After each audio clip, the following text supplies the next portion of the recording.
마태복음 신약성경 마태복음 13장 44절의 한 절 말씀이 되겠습니다. 신약성경 마태복음 13장 44절이 되도록 하겠습니다. 마태복음 13장 44절 한 절 말씀입니다.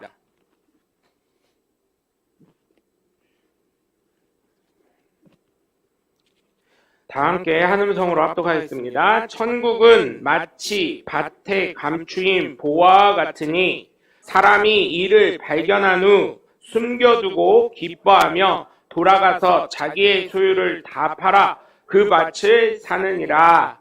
아멘. 할렐루야. 거룩한 주일날 주님 전을 찾은 여러분 모두를 주님의 이름으로 환영하고 축복합니다. 우리 함께 두 주먹 꽉 쥐시고 하나님은 살아계시다. 세 번만 시작. 하나님은 살아계신다. 하나님은 살아계신다. 하나님은 살아계신다. 아멘. 둘째, 예수님 내 구주. 시작. 예수님 내 구주. 예수님 내 구주. 예수님 내 구주. 아멘. 끝으로 성령님은 지금도 역사하신다. 시작. 성령님은 지금도 역사하신다. 성령님은 지금도 역사하신다. 성령님은 지금도 역사하신다. 아멘. 바로 그 성령의 역사의 주인공들 되시길 주님의 이름으로 간절히 축원합니다. 여러분, 사촌이 땅을 사면 어때요? 배가 아프시죠? 네. 저 같으면 배도 아프지만 어때요? 뭐라 그래요? 거기 땅 좋은 거 사면 나도 좀 좋은 내용이, 그 사람이 산 이유가 있을 거니까 왜 샀어? 하고 먼저 물어보겠죠.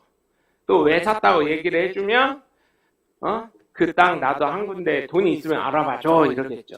돈이 없으면 못 사는 거고, 그때는 진짜 배가 아픈 거지.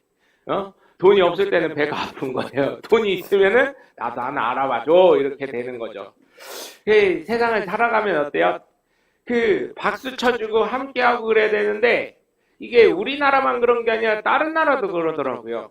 예? 다른 나라는 그냥 세금으로 내게 하고 막 이래서 그렇지, 사실은 사촌이 땅 사면 배가 아픈 건 맞아요. 남이 잘 되는 꼴을 사실은 보기가 어렵죠. 그런데 여러분, 예수 믿는 사람은 어때요? 잘 되는 걸 보고 우리가 그거를 모태 삼아서 우리도 복 받는 사람이 될 수 있도록 하시는 하나님의 복된 자녀들 되시길 주님의 이름으로 간절히 축원합니다. 사실 보면 이 예수님 말씀에 보면 물질의 말씀이 상당히 있어요. 네? 물질의 말씀이.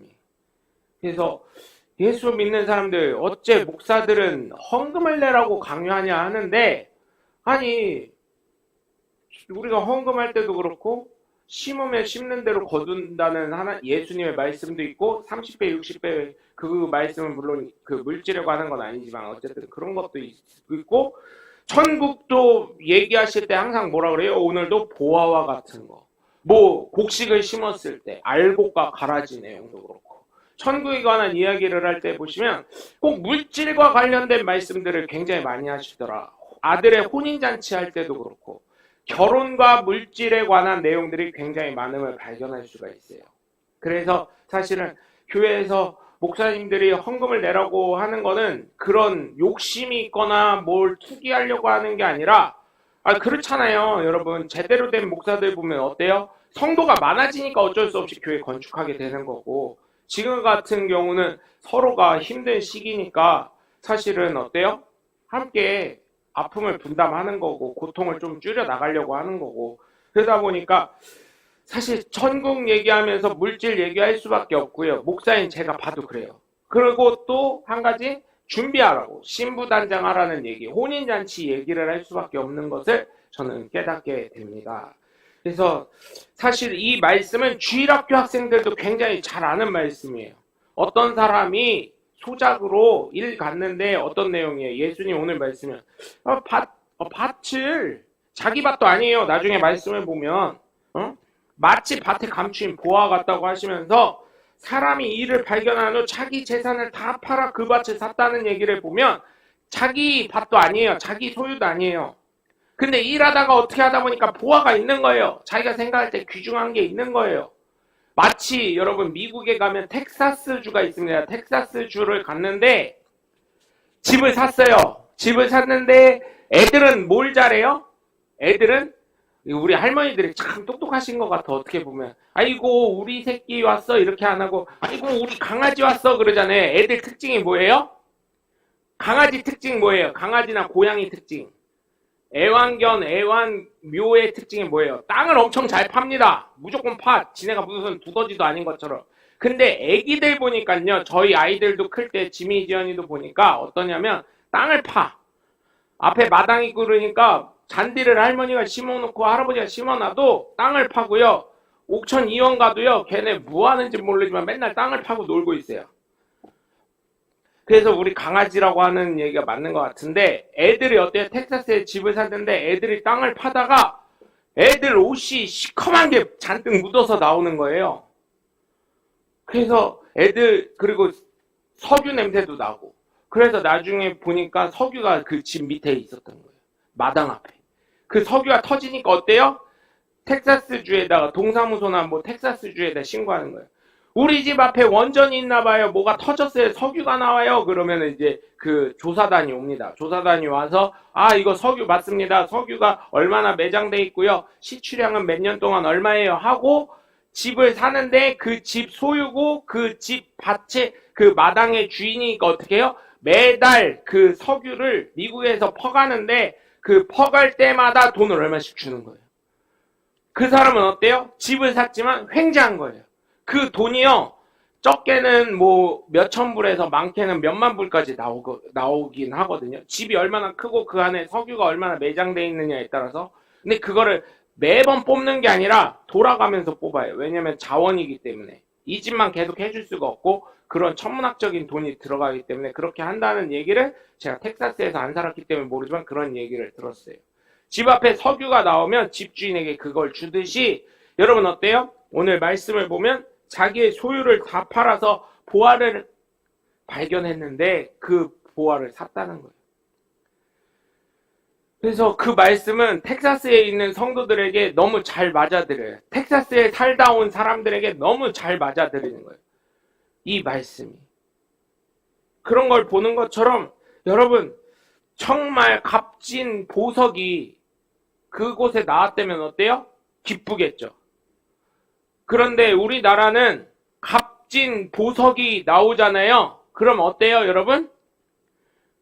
여러분, 우리나라에서 값진 보석이 나왔어요. 신라의 이 뭐라고 해야지? 임금들이 쓰던 금 이렇게 길다란 거 있잖아요. 왕관? 금관이 나왔어요? 그럼 어떻게 해야 돼요? 그거 들고서 보석방 가면 어떻게 돼요? 신고당합니다잉? 그거 나오면 어떻게 해야 돼요? 문화재청에다 전화를 하셔야 됩니다. 이게 우리 집에서 밭에서 나왔는데 이게 뭔가요? 하고 물어봐야 돼.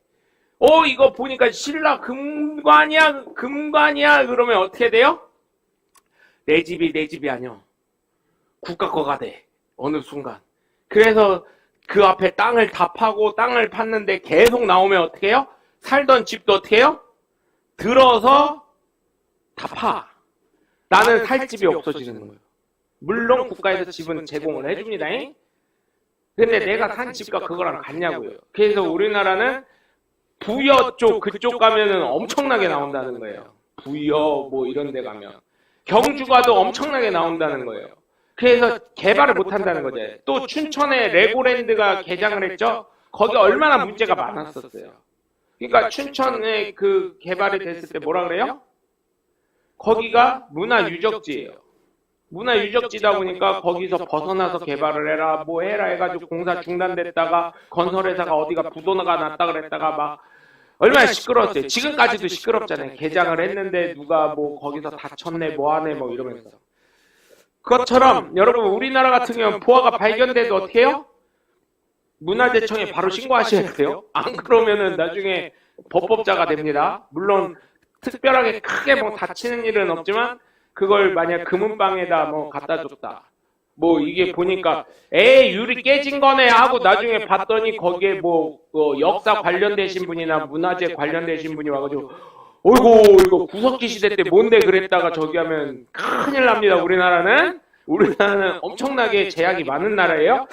어쨌든 그렇게 되듯이 여러분 밭에서 중요한 뭐가 나왔으면 어때요? 굉장히 소중할 거 아니에요. 네? 집값보다도 비싸고 내가 가진 소유보다 더 비싸니까 그렇게 다 팔아서 그 밭을 사서 내 소유로 만든 것 아니겠습니까? 그것처럼 여러분 우리의 삶에 있어서도 어때요? 예수 그리스도가 정말 소중한 보화인 줄 아시고 생명이 되신 예수 그리스도, 구원의 하나님이신 예수 그리스도를 온전히 붙잡고 살아가시는 하나님의 복된 자녀들 되시길 주님의 이름으로 간절히 축원합니다. 그래서 천국은 감추어졌는데 왜 감추어졌다고 할까? 감추어진 보화와 같다고 할까? 왜 그럴까요, 여러분? 우리나라에 이번에 코로나를 통해서 예수님의 이름이 진짜 한국에 있는 사람이면 어느 누구나 다 알게 됐고요. 예수님이라는 존재, 교회는 어떤 존재, 성도는 어떤 존재라는 것을 많은 사람들이 생각하게 됐어요. 그래서 예수 믿는 사람, 특히 어느 교회에서 코로나가 나왔어요. 특히 어떤 목사님이 코로나 걸려가지고 거기 코로나 걸린 교회예요. 이렇게 소문나면 어떻게 돼요? 사람들이 막 테러를 시작하는 거예요. 인터넷으로.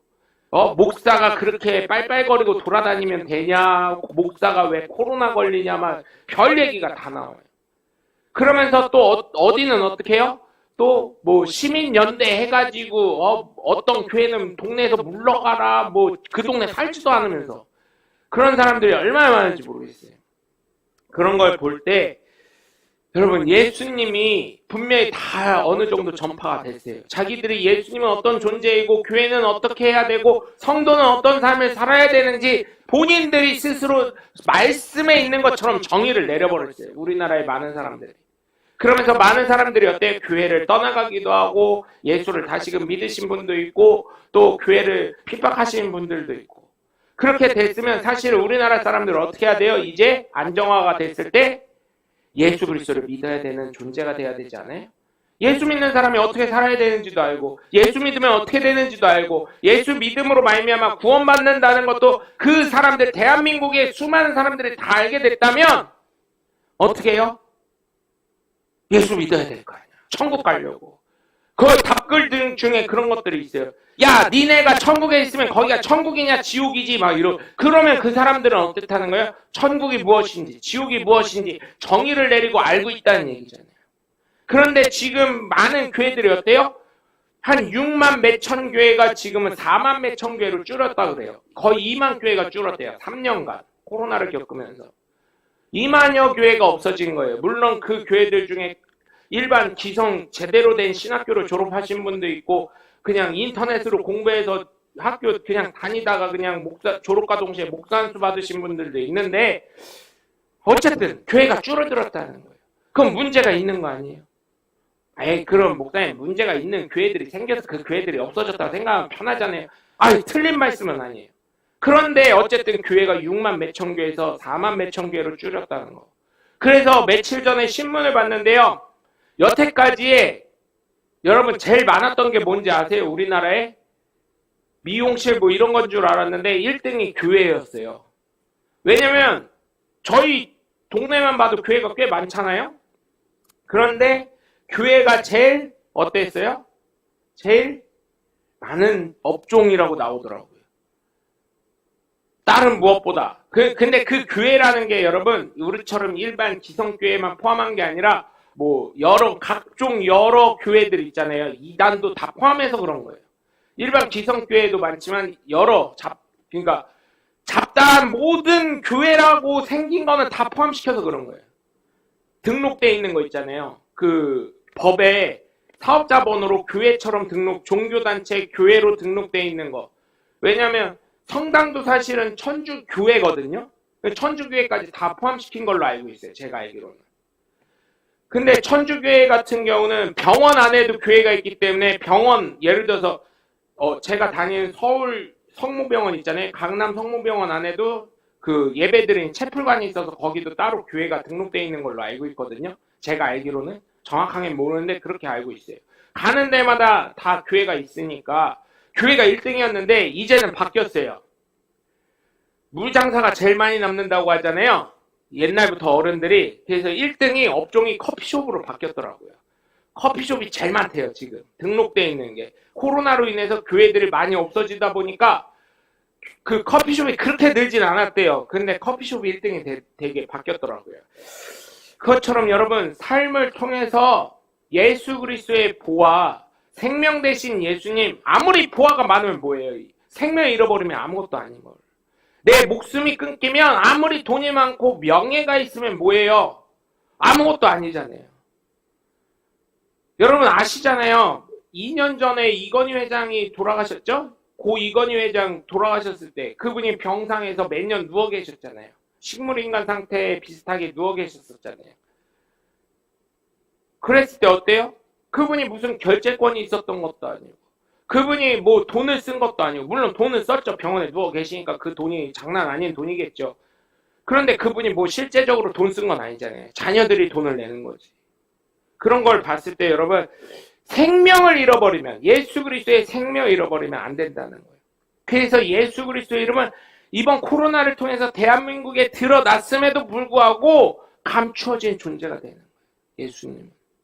그래서 그걸 발견하는 사람에게는 은혜가 있고 복이 있고 하나님의 축복이 넘치는 줄 믿으시고 지금 저와 여러분은 예수 그리스도를 발견했기 때문에 그 생명이신 예수 그리스도, 생명의 보화이신 영생을 주시는 구원의 이름이신 예수 그리스도, 그 존재이신 예수 그리스도를 놓치거나 잃어버리지 않으시길 주님의 이름으로 간절히 축원합니다. 그래서 감춰진 천국은 첫 번째로 발견해야 될 줄 믿습니다.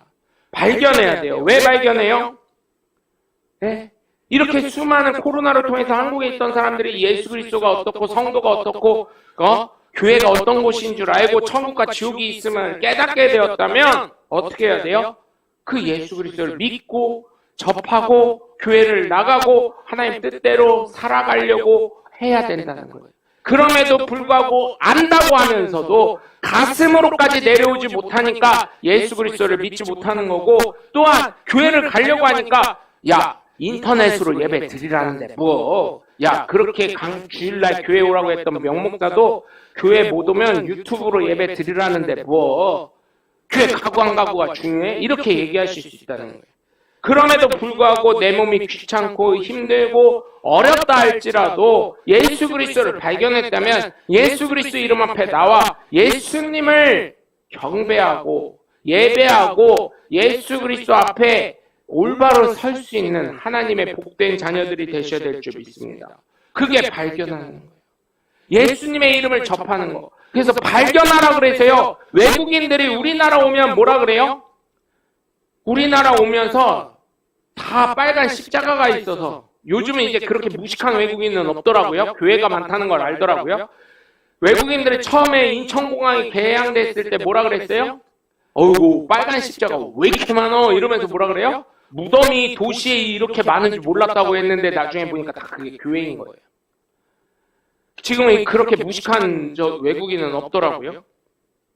그래서 복음을 접할 수 있게 하나님은 십자가를 통해서 예수 믿는 사람을 통해서 어쩌면 우리나라에게 굉장히 아픔이었고 전 세계적으로 팬데믹이었을지도 모르지만 그 코로나를 통해서조차까지도 예수 그리스도를 발견하게 했는데 눈뜬 장님이 돼 있는 거예요. 발견하지 못하는 거예요. 여러분 밭도요. 여러분 뭐 어때요? 열심히 일해야 그 안에 뭐가 있는지 땅도 파봐야 그 안에 뭐가 있는지 알 수 있는 것처럼 그렇게 하나님이 발견하게 하시고 역사를 이루어 주시면서 수많은 교회가 있고 수많은 예수 믿는 사람이 있음에도 불구하고 그들을 쳐다보려고 하지도 않고 그들의 삶이 어떤지도 보려고 하지 않고 단점만 보려고 하니 예수가 들어오겠냐는 거예요. 그러니 발견하지 못하는 거예요. 그러니 예수 믿는 사람이 그래야 되겠냐 알면서도 머리로도 알면서도 그 사람을 비판하고 핍박하기에 바쁜 거예요. 그래서 저는 여러분께 부탁을 드려요. 우리가 바른 삶을 살아야 되겠지만 이미 예수를 믿었잖아요. 예수를 믿었기 때문에 저와 여러분만큼은 발견한 이 보화를 내 스스로 포기하거나 지금 여기 그 밭을 갖고 있었던 사람이 판 것처럼 예수 그리스도를 내팽기지 않으시는 하나님의 복된 자녀들이 되셔서 정말 발견한 이 천국을 끝까지 주님 부르시는 그날까지 온전히 소유하시는 하나님의 복된 자녀들 되시길 주님의 이름으로 간절히 축원합니다. 두 번째로 감춰진 천국은 내 소유를 다 팔아야 될 줄 믿습니다. 내 소유를 다 팔아야 돼요. 감춰진 천국은. 왜요? 이 말씀은 뭐냐? 내 소유를 다 팔으라는 얘기는 여태까지 내가 죄성으로 가득 찬 내 모든 것을 벗어내라는 거예요. 그것을 회개하라는 거예요. 그것을 통해 정말 나를 깨끗이 온전히 비워내서 하나님의 말씀으로 예수 그리스도를 믿는 믿음으로 체험을 하는 거예요. 여러분, 우리가 예수를 믿으면서도 불구하고 많은 사람들이 예수를 믿게끔 다시금 교육을 해야 될 때가 있어요. 저 역시도 그래요. 저도 좀 화가 나고 문제가 나고 그럴 때 다시금 말씀을 봅니다. 기도를 합니다. 왜냐하면 화내는 것 자체가 어떻게 보면 주님 앞에 죄를 지은 거니까. 어제도 저희 교회 이 2층 있는 데가 동간이 이게 좀 뭐가 샜나 봐요. 물이 지금도 살짝 새고 있어요. 너무 조금 새가지고 이게 어디서 새는지 못 잡아냈어요, 어제. 근데 어제 이제 어떻게 하다 보니까 좀 소리 언성을 높이게 될 때가 있었고 화가 좀 나더라고요. 계속 뭐 이런 일들이 겨울마다 반복이 되니까 이게 생각지도 않은 돈이 지금 이자도 많이 올라가지고 힘든데, 나름대로 힘든데 그렇게 하고 있는데 어제 3층 그 사장님이랑 이제 얘기하다가 잠깐 제가 뭐라고 했어요. 큰 소리를 쳤어요. 그럼 건물이 물이 샌대 막 이러면서. 근데 생각해보니까 또 그건 아닌 것 같아서 집에 와서 또 말씀 보고 또 기도하고 그리고 그 사람한테 미안하다고 또 하고 그렇게 했는데, 여러분 정말 내 안에 있는 거 모든 걸 비워내야 되는 거예요. 그래서 불교에서도 성철 스님이 쓰신, 돌아가신 성철 스님이 쓰신 무소유라는 책이 얼마나 큰 곽강을 받고 인기를 끌었습니까? 어떤 종교든 어떤 신앙임이든 예수님을 따라 살기 때문에 비워내는 거, 그 모든 거에 보면 비워내고 희생하고 그런 걸 강조하는 거예요. 헌신하는 걸 강조해요. 근데 그걸 보면 성경에서부터 기록이 되어 있다는 거예요. 헌신하는 거. 예수 그리스도만큼 헌신한 사람이 어디 있어요? 예수 그리스도만큼 양보하고 섬기는 사람이 어디 있어요? 물론 하나님이시지만 사람으로 볼 때 자신을 비우지 않으면 그렇게 할 수 있냐고요. 할 수 없는 거예요. 그래서 저와 여러분은 예수 그리스도를 믿기 때문에 우선 내 안에 있는 죄성, 내 안에 있는 욕심, 내 안에 있는 화, 내 안에 있는 모든 성경과 반대되는 모든 것, 아니 많은 것들을, 진짜 내 속에 있는 죄성을 비롯해서 죄악된 거, 나의 잘못된 것을 온전히 비워낼 수 있는 사람이 되시길 주님의 이름으로 간절히 축원합니다. 그게 내가 죽는 거예요. 예수님은 어떻게 해요? 네가 죽어야 살고 살려면 죽는다, 이런 말씀이 있잖아요. 그게 성경에 있는 말인데 좋은 말은 세상에서 다 갖다 쓰더라고요. 성경에 있는 승리하는 법칙을 세상에는 성공의 법칙에 다 갖다 쓰더라고요. 그래서 여러분, 말씀이 들어가려면 내 생각을 비워야 되잖아요. 주님께 순종하려면 이게 내 생각에는 안 맞더라도 비워내야 되는 거 아니에요. 그래서 저와 여러분은 하나님 말씀 속에 살아가는 사람이고 하나님 뜻대로 살아가는 사람으로서 어떻게 해야 돼요? 나를 비워낼 수 있는 사람이 되시길 주 예수 이름으로 간절히 축원합니다. 세 번째로, 감춰진 천국을 소유하는 사람은 내 소유를 다 팔았잖아요. 나를 비웠으면 그 다음에 어떻게 해야 돼요? 예수로 채워야 될 줄 믿습니다. 그 밭을 사야 되는 거예요. 예수로 채워야 되는 거예요. 성령으로 채워야 되는 거예요. 하나님의 말씀으로 채워야 되고 하나님의 능력으로 채워야 되는 거고 예수 그리스도의 이름으로 채워야 될 줄 믿습니다. 아니, 예수님도 말씀하셨잖아요. 귀신 들린 사람을 쫓아냈어요. 한 마리의 귀신이 쫓아났는데 이 귀신이 돌다 갈 데가 없으니까 어떻게 해요? 아유, 너무 배고프고 힘드니까 내가 살던 원래 집으로 가보자. 이렇게 했더니 그 집이 청소가 되고 고칠 건 고쳐지고 도배도 새로 되고 장판도 다시 되고 보일러도 따뜻하게 들어오고 물도 잘 나오고 하니까 어떻게 해요? 이 귀신 한 마리가 일곱의 귀신을 더 데리고 와서 그 사람이 예전에는 그냥 다리만 떠는, 아니면 손만 이렇게 꺾여져 있었던, 아니면 손가락만 다쳤던 사람인데 7배의 귀신이 들어옴으로 인해서 어떻게 해요? 그 사람의 병중이, 귀신 들림이 문제가 가중해졌다는 주님의 말씀이 성경에 있잖아요. 그래서 내 안에 나를 비워내고 욕심을 비워내고 두 번째 천국을 소유한 사람이 소유를 다 파는 것처럼 내 안에 있는 모든 것을 다 비워낸 것처럼 그 비워낸 다음에는 뭘로 채워야 돼요? 예수 그리스도로 채워야 될 줄 믿습니다. 하나님의 말씀으로 채워야 될 줄 믿고요. 하나님의 능력이 성령으로 채워야 될 줄 믿습니다. 그럴 때 어때요? 내 힘으로 사는 것이 아닌 하나님의 능력으로 살아 감춰진 천국을 계속 소망하면서 하나님 말씀에 순종하며 하나님의 뜻대로 예수 그리스도를 따라가는, 예수 그리스도를 섬기는, 예수 그리스도를 믿는 하나님의 복된 자녀가 되시는 줄 믿으시고, 정말 여러분 제가 부탁을 드려요. 천국 발견했죠? 이 천국을 우리는 소유하고 있습니다. 그렇다면 우리의 삶을 날마다 살아가면서 내 욕심과 내 소유와 내 모든 것을 비워내고 버리시고 하나님으로, 성령으로, 예수 그리스도의 이름으로 가득 풍성히 채우시는 하나님의 복된 자녀들 되시기, 정말 여러분의 삶을 통해 하나님의 능력이, 예수 그리스도의 이름의 능력이, 성령의 능력이 나타나시는 감춰진 천국을 늘 발산하시는 하나님의 복된 자녀들 되시길 주 예수 그리스도의 이름으로 간절히 축원합니다.